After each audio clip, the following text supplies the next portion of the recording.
We start with breaking news. President Trump just announced another tariff on Canada. What was once a 25% tariff on steel and aluminum imported from the country is now 50%. And this is on top of growing fears of a recession after yesterday's dismal day on Wall Street.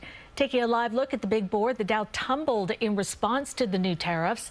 Jessica Moore is here now with what the Trump administration and experts are saying. Jess. Well, Cindy, as you know, Wall Street reacted very strongly to the president's latest round of sweeping tariffs yesterday. But the reaction here is almost like a tale of two cities. The White House is brushing off what they call a transition period, while some investors are dumping stocks over fears of a trade war. And as you just mentioned, Cindy, within the last 2 hours, the president announced those new retaliatory tariffs on Canada.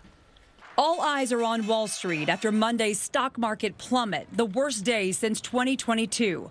The White House downplaying sharp declines and the connection to the sweeping tariffs on Canada, Mexico, and China. I think that we're pretty close to having the uncertainty behind us. And as you know, when that happens, then the economy really lifts off. That uncertainty appears to be spooking many investors who fear the president's aggressive trade policies could spark a recession. At one point Monday, the Dow was down more than 1,000 points. The Dow, S&P, and NASDAQ all sharply down at the closing bell. Canada is already striking back, with the Ontario government putting a 25% surcharge on electricity exports. The move impacts 1.5 million homes and businesses in New York, Michigan, and Minnesota. Ontario's Premier Doug Ford said the tariffs could devastate the U.S. economy. Believe me when I say I do not want to do this. In response, President Trump announced another retaliatory tariff of 25% on Canadian steel and aluminum, raising the tariff on those imports to 50%. Meanwhile, the House is set to vote on a stopgap measure today to avoid a government shutdown. Democrats and even some Republicans say they won't vote for it. I hope some of them will have a moment of clarity themselves and do the right thing, but it looks like they're going to try to shut down the government.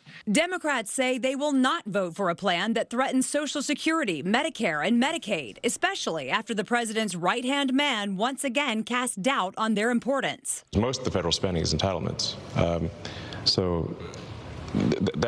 That's like the big one to eliminate. I'm going to vote against it. Now, if they want to decide that they're going to start negotiating in good faith, remember our last continuing resolution? Remember, it was sunk because Elon decided to go on Twitter. And at this point in time, he had never graced the Oval Office. And so if this is how they want to govern, then you're going to have to get your own house in order.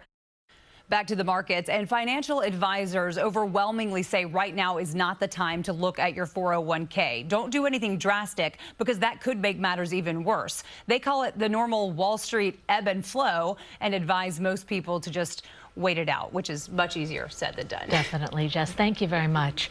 In Saudi Arabia, talks are underway between U.S. and Ukrainian officials over ending the war with Russia. Earlier, Secretary of State Marco Rubio said the U.S. is looking for, quote, a strong sense that Ukraine is willing to do difficult things. Despite previous U.S. support, recently President Trump suspended military aid, called elected President Volodymyr Zelensky a dictator, and criticized him at the White House.